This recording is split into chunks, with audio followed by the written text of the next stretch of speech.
sa première participation, il décroche la coupe et c'est très important.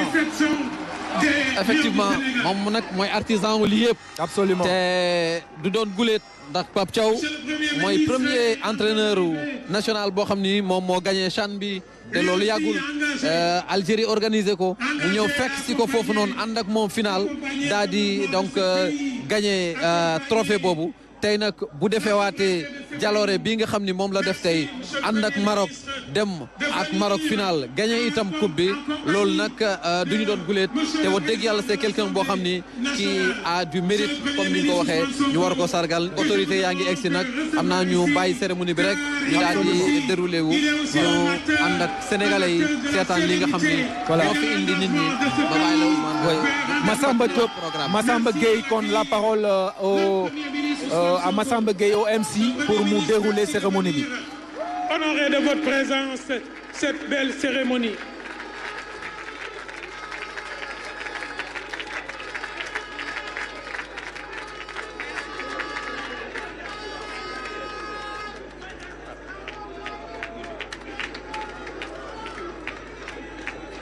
Merci, Monsieur le Premier ministre, qui salue Kalidou Koulibaly et l'entraîneur Pape Thiaw.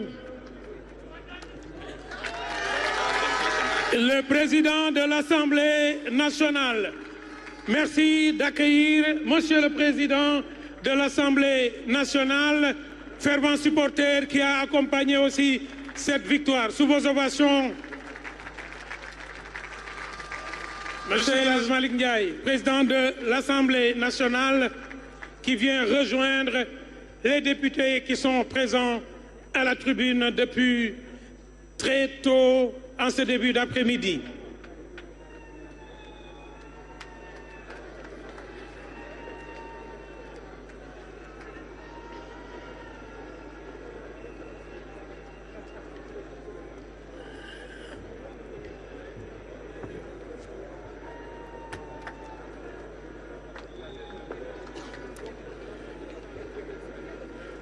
Monsieur le Premier ministre, merci beaucoup. Mais je pense que Sénégal kenn dootu fi jàngal gone fit boo bëggee sa doom am fit jaratul nga naan ko nii ngay def wala nee ngay def ne ko rek defal ni Pape Thiaw defal ne Pape Thiaw bul nangu ku la teg luñ la war ta teg defal ne Pape Thiaw bul nangu ñuy attala ñàkkal defe naa ne ku fi jiiteeti mbooloo on n'a plus besoin d'enseigner le courage par des mots, car Pape Thiaw est un modèle de courage. Il nous avait dit fa ma jógee ragal amu fa, mais il nous l'a prouvé fa mu jógee ragal amu fa, parce que Sénégal ragal amu fi. Merci d'être un modèle. Pape Thiaw, vous avez le peuple avec vous. Vous avez le Sénégal avec vous, quoi qu'il advienne. Vous avez porté haut les couleurs de ce pays en tant que joueur. Vous l'avez porté en tant qu'entraîneur pour la CHAN. Vous l'avez porté en tant qu'entraîneur à la CAN. Alors nous serons le bouclier face à tous les vents négatifs qui se lèvent pour préparer quoi que ce soit. Mais nous irons en Coupe du Monde, mais ça c'est un autre débat. Nous irons en Coupe du Monde, mais pour l'instant, nous allons accueillir les premières dames qui vont précéder l'arrivée de Monsieur le Président de la République. Monsieur le Premier ministre, les supporters infatigables qui étaient allés au Maroc sont ici. Monsieur le Président de l'Assemblée nationale, toutes les communautés sont représentées, artistiques, éducatives, la société civile, les ouvriers, la presse nationale et internationale.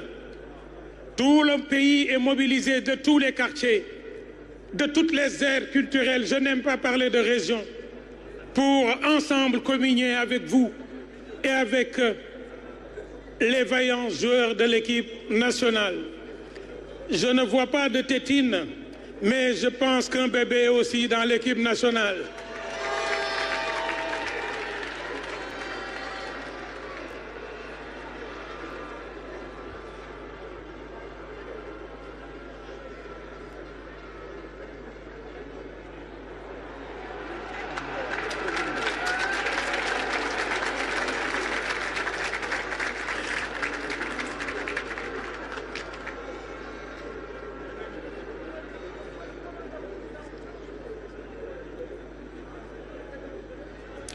Je voudrais saluer aussi la présence du corps diplomatique.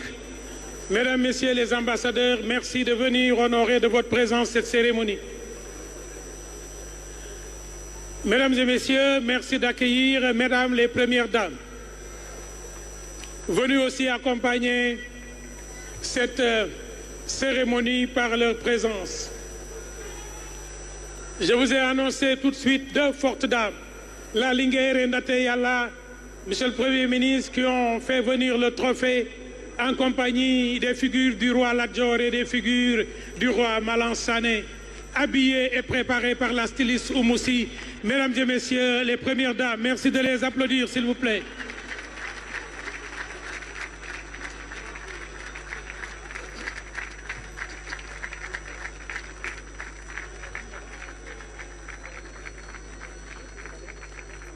Salué par Madame le ministre des Sports, Monsieur le Premier ministre et Monsieur le Président de l'Assemblée nationale.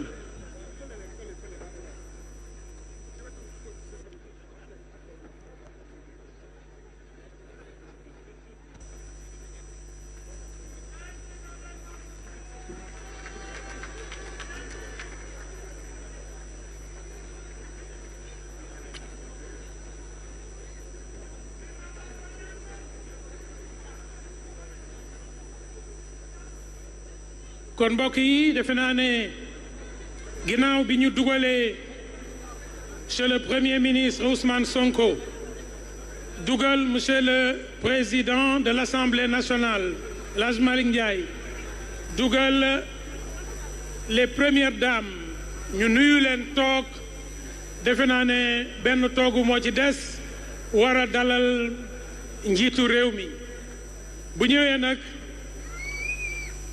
ba nga xam ne dalal nañ ko ñu def bàkku réew mi soog a nag joxe programme bi incha allah noonu la ñu bëggee cérémonie bi demee ko kon képp koo xam ne